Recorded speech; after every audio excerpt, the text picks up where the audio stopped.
Hey, good morning, everyone. Roy here. I hope y'all are doing well. Today is June 26th, one day after my birthday.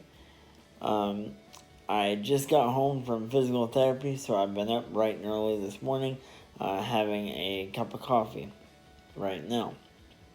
Um, in today's video, I want to talk a little bit about spasticity.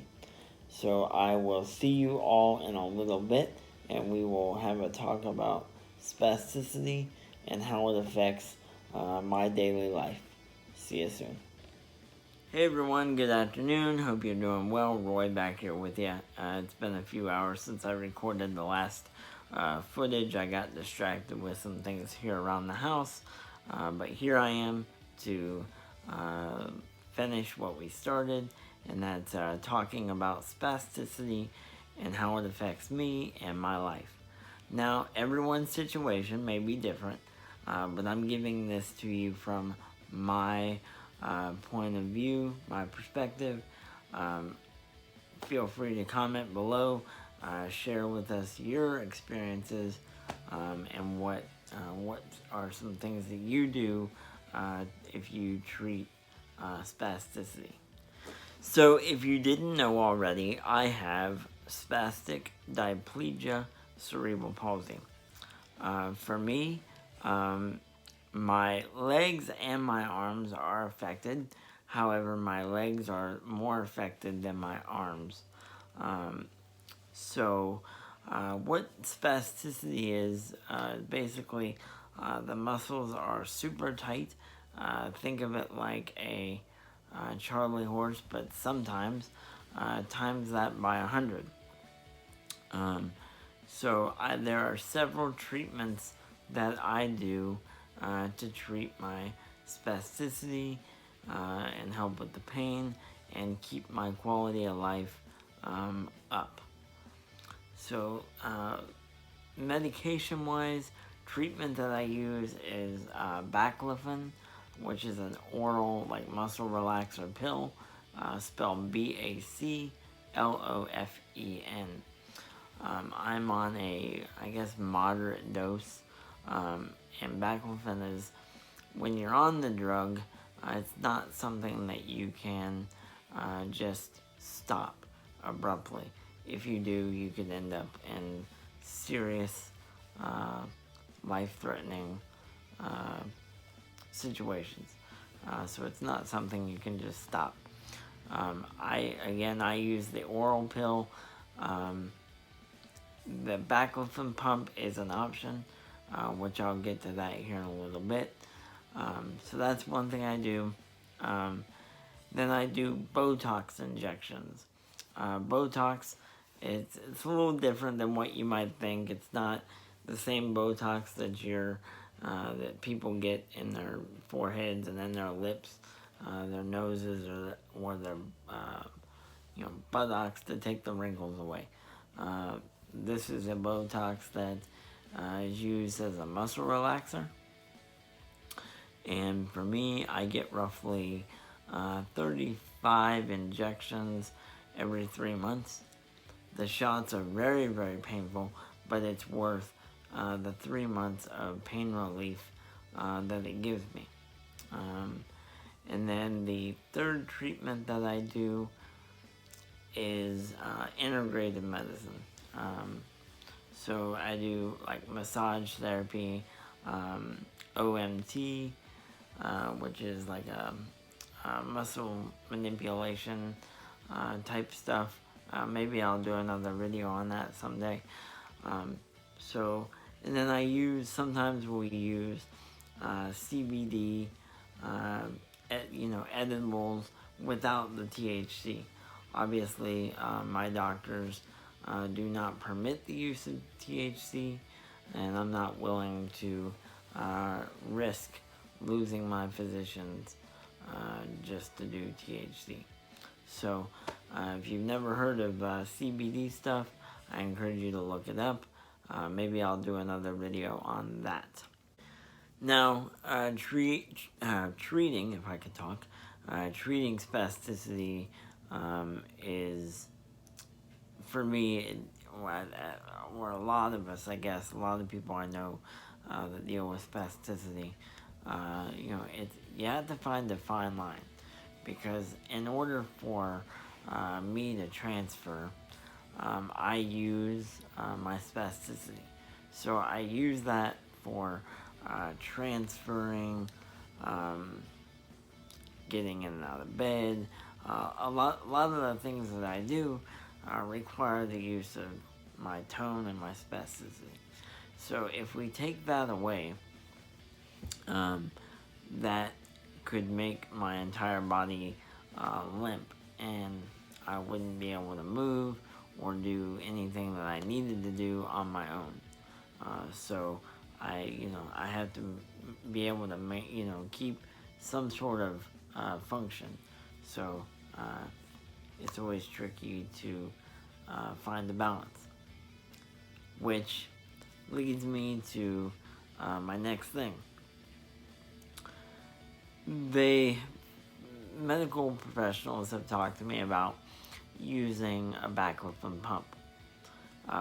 What a baclofen pump is it's a pump that goes under your skin, and then there's a catheter that connects into your spine, and then the medicine, the oral pill that I just talked about, basically they put a liquid baclofen in there, and then the physicians program the pump to give me so much medicine every so often,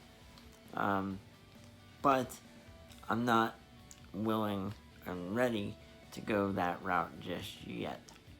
Now, let me explain why I won't go for a baclofen pump just yet.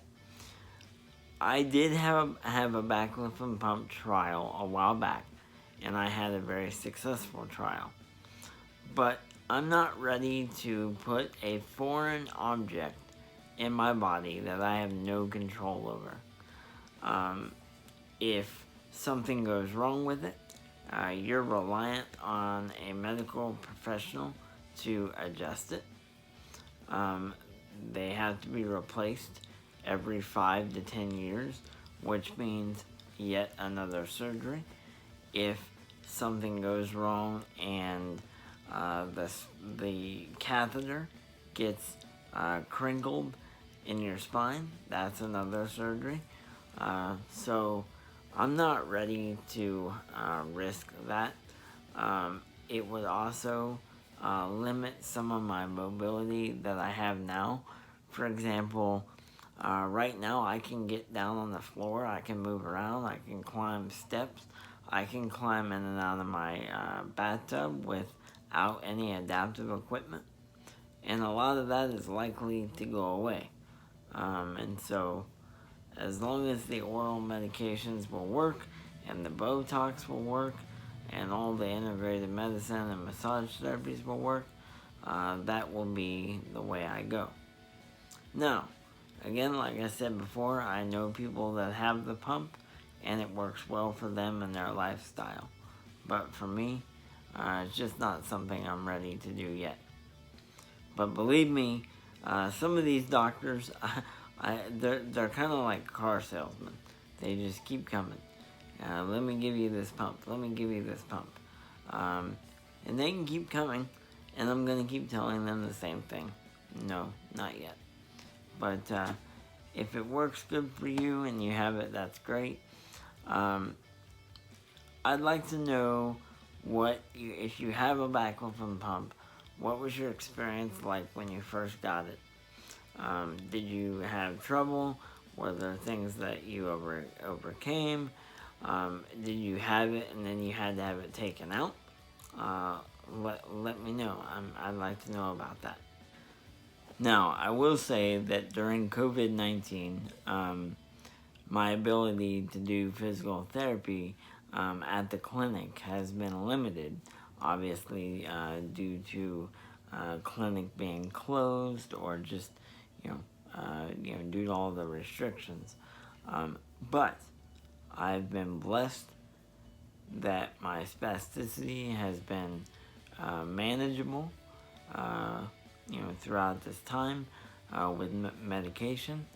I have had some hard days, but nothing to the point that would make me think, oh my gosh, I'm going to land in the hospital. Spasticity is normally worse in the winter, and I can definitely tell that the Botox is wearing off because I'm having some increased spasticity, typically in the mornings and then late at night. But again, I'm able to manage it, so I'm very blessed for that. It was 1 year ago yesterday, June 25th, that I was just in our rehabilitation hospital getting treatment for spasticity. And that was actually on my birthday. And again, I'm just so blessed that with the current treatments that I'm on, I've been able to stay out of the hospital and stay out of the rehab facilities. So there's that. So we'll see how next week Botox injections go.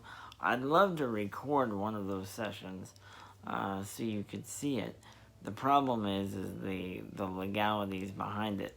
I'm sure I'd have to get permission from the doctor and then get a bunch of permission from like the hospital's legal department. I'm sure there's some paperwork there. So it's very difficult to record those sessions. But again, they're very painful injections, but I'll take the pain any day over the spasticity pain. Anyway, that's all I have for you today. I hope you found the information helpful, and if there's any questions or concerns, comments, feedback, whatever you'd like to provide, leave that below. I'll look forward to answering any questions and seeing what you have to say. If you haven't already, smash that subscribe button down below and then click that notification bell.